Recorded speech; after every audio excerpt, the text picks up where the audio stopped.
నమస్కారం అండి. శ్రీ మాతా ఆస్ట్రాలజీ అభిమానులకు స్వాగతం. నా పేరు నారాయణ్ పండిట్. మనము ఈ వీడియోలో నాడీ జ్యోతిష్యం ప్రకారం రవి 12 రాసుల్లో ఏ రాసుల్లో ఉంటే ఎటువంటి ఫలితాలు ఇస్తాడు అనే విషయాన్ని ఈ వీడియోలో మనం తెలుసుకుందాం.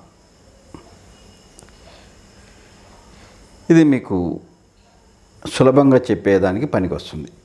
ఇక్కడ మీకు రాసులతో కానీ గ్రహాలతో అంటే స్థానాలతో కానీ ఉచ్చ నీచ స్వస్థానము లేదా భావాలు 5, 10, 9 భావాలు ఈ భావాలతో కానీ సంబంధం లేదు. లగ్నం కూడా అక్కర్లేదు. ఆ గ్రహం ఏ రాశిలో ఉంటే ఎటువంటి ఫలితాలు ఇస్తుంది అనేది మాత్రమే ఇక్కడ మనకు నాడీ జ్యోతిష్యంలో చెప్పారు.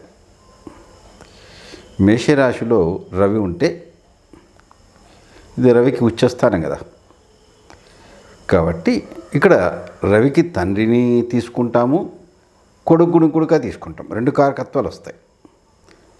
కాబట్టి మేషరాశిలో రవి ఉంటే అది ఉచ్చ కాబట్టి తండ్రికి కేంద్ర ప్రభుత్వం నుండి సహాయ సహకారాలు అందచ్చు, అలా చెప్పచ్చు. లేదంటే ప్రభుత్వ ఉద్యోగం సెంట్రల్ గవర్నమెంట్ కానీ స్టేట్ గవర్నమెంట్ ఉద్యోగం కానీ చేస్తూ ఉండొచ్చు. అలా ఏదైనా చేసే అవకాశం అయితే ఉంటుంది. అలాగే కొడుకు కూడా ఇదే ప్రిన్సిపల్ అన్వయిస్తుంది. ఆయనకు కేంద్ర ప్రభుత్వం నుండి సహాయం దొరకచ్చు, లేదా ప్రభుత్వ ఉద్యోగం చేయొచ్చు. ఇలాగే చెప్పుకోవచ్చు మనం. అంటే కొడుకు తండ్రికి సేమ్ ఫలితాలే వస్తాయి మనం ఈ విధంగా చెప్పుకోవచ్చు. వీళ్ళు మంచి పేరు ప్రఖ్యాతులు కూడా పొందొచ్చు. కాబట్టి అక్కడ పేరు ప్రఖ్యాతులు కూడా బాగానే వస్తాయి.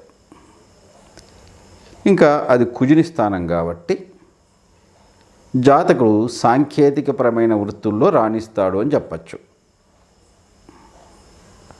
కాబట్టి ఇక్కడ ఆ రాశికి ఆ గ్రహానికి సంబంధించిన కారకత్వాలు రవికి అన్వయించాలి, అంతే. మీరు కొంచెం డీప్గా థింక్ చేస్తే బాగా అర్థమవుతుంది ఇది మీకు. దీన్ని పరాశరలో కూడా కలిపి చెప్పచ్చు మీరు. తర్వాత రవి వృషభ రాశిలో ఉంటే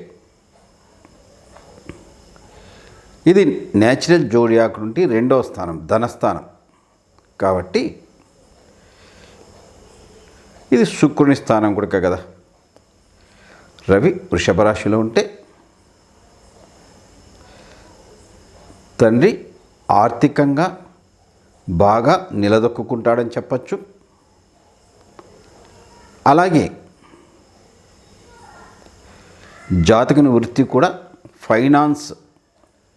ఫైనాన్షియల్ మ్యాటర్కి సంబంధించినదై ఉండొచ్చు. అంటే ఏదన్నా వడ్డీ వ్యాపారము లేదా ఫైనాన్స్కి సంబంధించిన వ్యాపారాలు లేదా అటువంటి సంస్థల్లో ఉద్యోగం కానీ ఉండొచ్చు. కాబట్టి ఇక్కడ 2వ భావము శుక్రుడిని అన్వయించినటువంటి రవికి. తర్వాత రవి 3వ రాశిలో ఉంటే అంటే మిథున రాశిలో ఉంటే నేచురల్ జోడియాక్ నుండి 3వ భావము. ఇక్కడ రవి ఇక బుధుడు అంటే తెలివితేటలు కారకుడు కదా, బుధుని రాశి కాబట్టి ఇక్కడ రవి ఉంటే తండ్రి బాగా తెలివైనవాడు, తన తెలివితేటలతోనూ తన బుద్ధి సామర్థ్యంతోనూ జీవితంలో ఉన్నత స్థాయికి ఎదుగుతాడని చెప్పచ్చు. అలాగే మనము సంతానం కూడా అంటే అతని కుమారుడు కూడా మంచి కళల్లో కానీ లేదా వాణిజ్య రంగాలు వ్యాపారం రంగాల్లో కానీ మంచి జీవనోపాధిని కల్పించుకొని అభివృద్ధి చెందుతాడు అని చెప్పచ్చు. అలా ఈ విధంగా కుమారుడు తండ్రి అదే కారకత్వాలతో పైకి వస్తారని చెప్పచ్చు. అదేవిధంగా తండ్రి కుమారుడు మంచి తెలివైన వాళ్ళని, మంచి వ్యాపార నైపుణ్యత ఉంటుందని కూడా చెప్పచ్చు మనం. ఇక రవి నేచురల్ జోడియాక్ నుండి 4వ భావమైన కర్కాటక రాశిలో ఉంటే దీనికి అధిపతి చంద్రుడు కాబట్టి ఇది చరరాశి. ఇక్కడ చంద్రుడు కళలకు కూడా కారకుడు కదా, కాబట్టి జాతకునికి కళల మీద కోరిక ఎక్కువ ఉండొచ్చు. జాతకుని కుమారుడు తాను జన్మించిన స్థలంలో కాకుండా వేరే స్థలంలో బాగా అభివృద్ధి చెందుతాడు అని కూడా చెప్పచ్చు. చరరాశి కాబట్టి అలా దూర ప్రాంతంలో అభివృద్ధి చెందుతాడని చెప్పచ్చు మనం. అదే కాకుండా జాతకుడు జీవితంలో ఎక్కువగా ప్రయాణాలు చేస్తూ ఉంటాడు. ఇప్పుడు తర్వాత రవి సింహరాశిలో ఉన్నాడు అనుకోండి, అది సొంత రాశి కదా, నేచురల్ జోడియాక్ ఉంటే 5వ భావం. ఇక్కడ ఏం చెప్తారు, తండ్రి మంచి శరీర సౌష్ఠం కలిగి ఉంటాడని, దృఢంగా ఉంటాడని, హుందాగా ఉంటాడని, ఇతరులపైన ఆధిపత్యం ప్రదర్శించే ప్రయత్నం చేస్తాడని చెప్పచ్చు. ఇంకా అంటే జన సమూహంలో కానీ తన గుంపులో కానీ ఒక గౌరవ మర్యాదలు అనేటివి ఉంటాయి. అలాగే తండ్రి హుందాగా పటిష్టంగా మాట్లాడతాడు, అంటే చాలా హుందాగా ఉంటాడు. అలాగే అతని కుమారుడు కూడా ఆ తాత వలె గౌరవ ప్రతిష్టలు కలిగి హుందాగా ఉంటాడని చెప్పచ్చు మనం. తండ్రికి అంటే జాతకుని కొడుక్కి. రవి కన్యా రాశిలో ఉంటే ఇది నేచురల్ జోడియాక్ ఉంటే 6వ భావం కాబట్టి ఇది బుధునికి సంబంధించినది కాబట్టి తండ్రి చాలా తెలివైన వాడని, బుధుడు కదా, జనాలందరి నుండి మంచి సహాయ సహకారాలు అందుకుంటాడని చెప్పచ్చు. అదేవిధంగా అతని కుమారుడు కూడా చాలా తెలివైనవాడు, అందరి సహాయ సహకారాలు అందుకొని జీవితంలో బాగా ఎదుగుతాడని చెప్పచ్చు. ఇలాగా రవి తులారాశిలో ఉంటే ఇది నేచురల్ జోడియాక్ నుండి 7వ భావము, శుక్రుని స్థానం అవుతుంది కదా, దీన్ని అన్వయించుకొని రవికి చెప్పాలి మనం. కానీ రవి నీచ చూడండి కదా, కాబట్టి ఇక్కడ ఎటువంటి ఫలితాలు చెప్తారో చూద్దాం. ఇక్కడ ఈ జాతకునికి తండ్రికి సంబంధించిన ఫలితాలు కొంచెం తక్కువగా ఉంటాయి. తండ్రి జీవితంలో చాలా చాలా తక్కువ స్థాయి నుండి నిదానంగా పైకి వచ్చే అవకాశాలు ఉంటాయి. కనిష్ట స్థాయి అంటే చాలా టైం పడుతుంది ఈ జాతకుడు మంచి ఉన్నతికి రావాలంటే. అలాగే ఈ జాతకుడు ఫైనాన్షియల్కి సంబంధించిన వృత్తినే తీసుకుంటాడు. అలాగే జాతకుని కొడుకు కూడా ఇదే వృత్తిలో కొనసాగుతాడు. నిదానంగా అంటే లోయెస్ట్ స్థాయి నుండి నిదానంగా స్టెప్ బై స్టెప్ పైకి వస్తారు వీళ్ళు అన్నమాట. రవి వృశ్చిక రాశిలో ఉంటే అది నేచురల్ జోడియాక్ నుండి 8వ భావం అవుతుంది కదా. ఇక్కడ చాలా కష్టపడి తండ్రి అభివృద్ధి చెందే అవకాశం ఉంటుంది. ఇది కుజుని రాశి కాబట్టి చాలా కష్టాలు అనుభవించిన తర్వాత జీవితంలో స్థిరపడతారు. వీరికి యంత్రాలకు సంబంధించిన వృత్తిలో కానీ భూములకు సంబంధించిన వృత్తిలో కానీ ఈ జాతకుడు అభివృద్ధి చెందే అవకాశం ఉంది అని చెప్పచ్చు కదా. అలాగే అతని కుమారుడు కూడా అదే రకమైన వృత్తి, అదే రకంగా అభివృద్ధి అనేది ఉండొచ్చు. ఇలా కొంచెం నిదానంగా పైకి వస్తారు. తర్వాత రవి ధనుస్సు రాశిలో ఉంటే ఇది న్యాచురల్ జోడియాక్ నుండి 9వ భావం కాబట్టి దీనికి అధిపతి గురువు. ఇక్కడ రవికి ఆ కారకత్వాలు అన్వయించాలి. జాతకుని తండ్రి మంచి సిద్ధాంతాలు ఉంటాయి. అలాగే తండ్రికి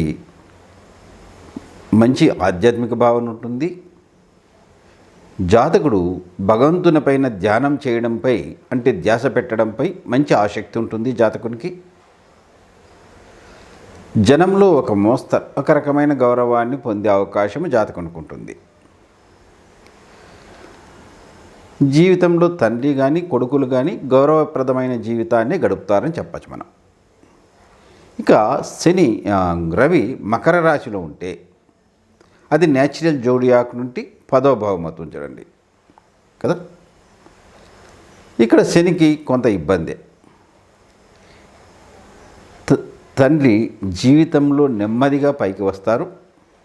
కొన్ని సందర్భాల్లో తండ్రి ఆవేశంలో ఊగిపోతూ ఉంటాడు. కోపం వచ్చినప్పుడు ఆవేశంతో మునిగిపోతారు తండ్రి. ఈ లక్షణం ఉంటుంది తండ్రిలో కదా.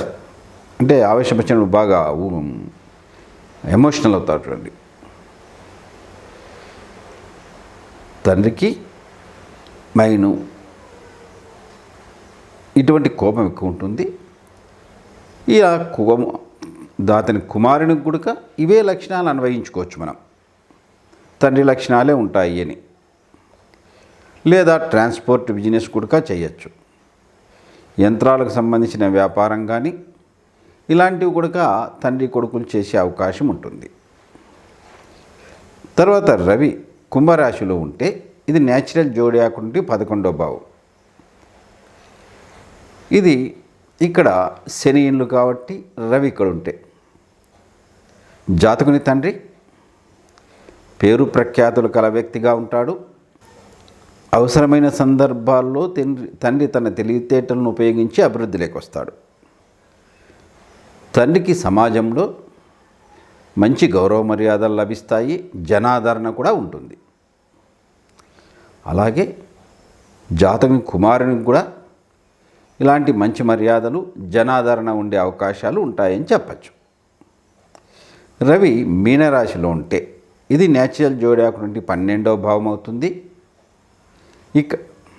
ఇది గురువు స్థానం కాబట్టి ఇక్కడ మనము జాతకుని తండ్రి గౌరవప్రదమైన వ్యక్తిగా ఉంటాడని, మరియు ఆధ్యాత్మిక చింతన బాగా ఉంటుందంటే భక్తి బాగుంటుందని, అలాగే అందంగా ఉంటాడని, అలాగే జాతకుని కుమారుడుగా సమాజంలో గౌరవప్రదమైన వృత్తిలో ఉంటాడు. ఆధ్యాత్మిక చింతన బాగుంటుంది.